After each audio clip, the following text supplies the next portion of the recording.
Greetings. Elder Blacklight. This is part 2 of Born Mastermind's video when he was on the platform of Sinetta. And I thought this was a powerful subject matter because this will explain why the Caucasian is trying to depopularize the black man. See, the black man is the majority on the planet. And we reproduce at a higher rate than the Caucasian. The Caucasian is really the minority.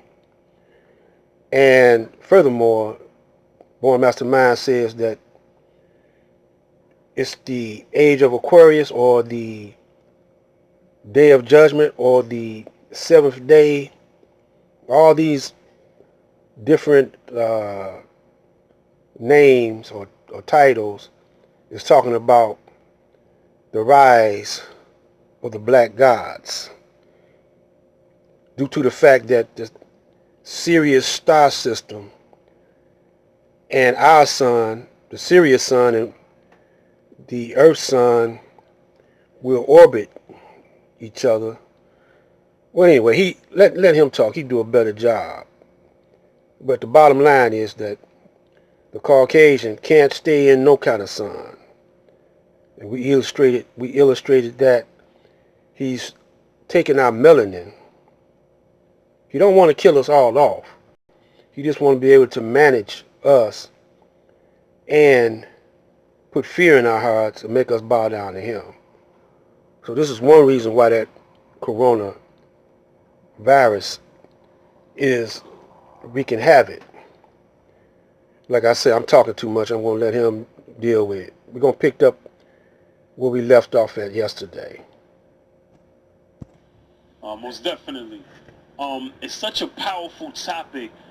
For one, these are sciences that's not being taught in school. So our babies are in school being taught the same old things that we were taught, that our parents and grandparents was taught, but they're not getting the full story, not getting full truth.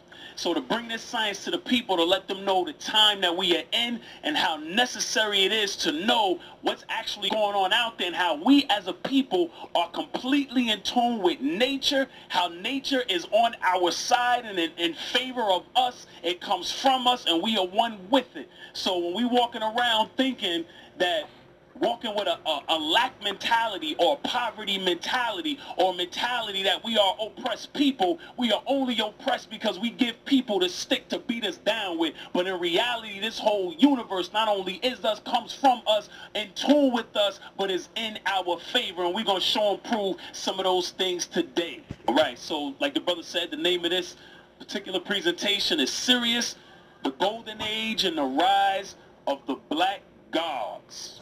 Moving through the universe and dragging the planets along with it. Not a stationary sun, but the whole entire solar system moving. And what is that solar system moving around? There is a second sun or star system that our sun is orbiting, that our whole solar system is orbiting. Our solar system is moving this way, and this new star, or not new star, but second star, second sun is moving that way. So it's actually orbiting each other at a center point of gravitation. And the name of that star system is Sirius, the Sirius star system, consisting of Sirius A. Sirius A is 10 times larger than our sun, twice as massive, and registers 20 times as much luminance. It is the greatest, most brilliant star in our hemisphere, and it is known as a blue-white star. It is 8.7 light years from Earth and moving on a direct course toward our solar system. It is located in the jaws of the Great Dog, or Canis Major constellation. Hence, it is known as the Dog Star. It is visible in the northern hemisphere of the evening sky from November to April. It can be located by following a direct line through the belt of Orion toward the horizon. And we'll go into how our ancestors knew about this other star system even when there was no detectable technology that was left behind to know how our ancestors knew about this. But we had vast knowledge and information of the cosmos, as you'll see, from Kemet to the Dogon tribe. We've known about precession of the equinoxes. We've known about this new star system that they call Sirius, simply from our observation. Also consisting of what's called the binary star system. Some might even say trinary. You have Sirius A and you also have Sirius B. It is called a white dwarf star. Some of our ancestors refer to it as a black dwarf star, with the equivalent mass of our sun packed into a globe 4 times the size of our Earth. It travels on an elliptical orbit around Sirius A, which it completes in a 50-year cycle, which is actually about 49.9 years. Although it was only discovered by the scientific community, so-called scientific community, a mere 50 years ago, the Dogon tribes knew of Sirius B, which they described as a heavy, small, powerful star as early as 5,000 years ago. So as you see, our ancestors knew of these things. So it's important that we get acquainted with our cosmos. We get acquainted with our universe, because it is us and we are it. Also, Sirius C. Although the scientific community has not confirmed the existence of Sirius C, the Dogon knew it by the name of Imyatolo, and they described it as revolving around Sirius A. So Western science, European science, has not yet been able to see Sirius C. But our ancestors spoke of Sirius C. They knew it was out there. Just like they knew Sirius A and B was out there, Sirius B, even though it couldn't be detected by the physical eye, they knew it was out there thousands of years ago. These people were known to have a vast astronomical knowledge, even though there was no physical evidence of how they knew these things. There was no highly advanced technology to show how they were able to know of these different stars and these different constellations that were out there, but they knew. There's our people. That's Marcel Griot and Germain Dieterlen. From 1931 to 1956, the French anthropologists Marcel Griot and Germain Dieterlen studied the Dogon. This included field missions ranging from several days to 2 months.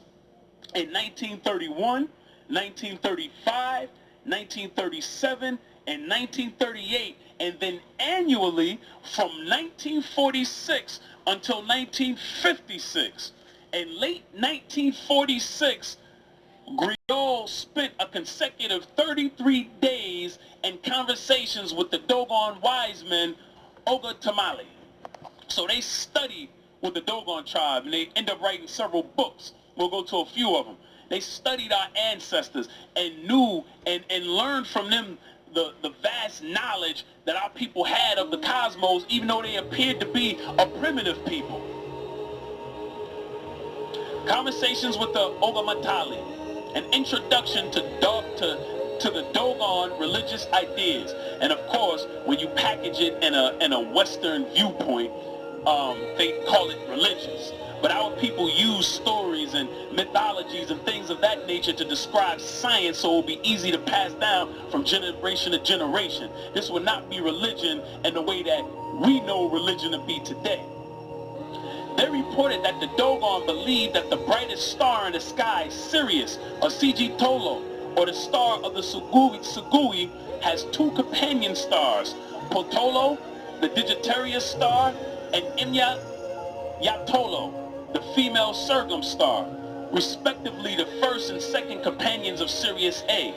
They also claim that the Dogon appeared to know of the rings around Saturn and the moons of Jupiter. And all of this is without the technology that they use today to be able to see these things. They knew these things years before that technology was available, at least in a way that we know of it today. Another book, The Sirius Mystery, New Scientific Evidence of Alien Contact 5,000 Years Ago by Robert Temple. Now here we go again. Anytime we show how brilliant we are, anytime we show the vast knowledge and information that we contain as a people, they immediately try to say, we could not have been that brilliant to have built those pyramids.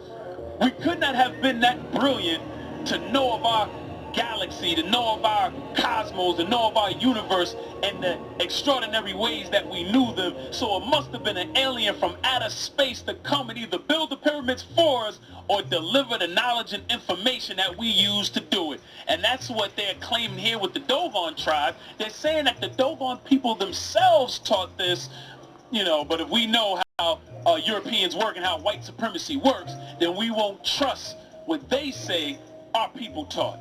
But they do admit the information that we held and information that we contain.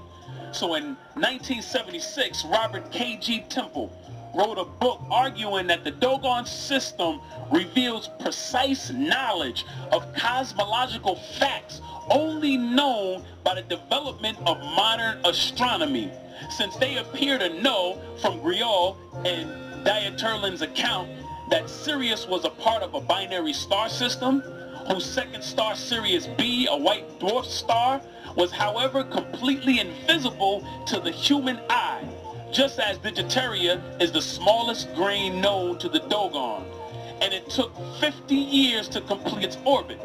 The existence of Sirius B had only been inferred to exist through mathematical calculations undertaken by Friedrich Bessel in 1844.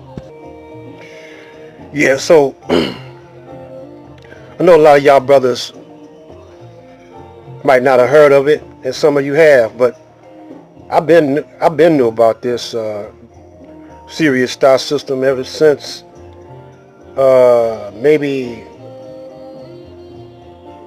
1980 something. That's because I studied the teachings of the Honorable Elijah Muhammad, and I was once I still am FOI. I gotta stop saying that. But anyway, I'm FOI, and so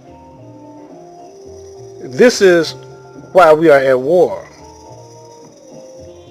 You don't believe it, I know.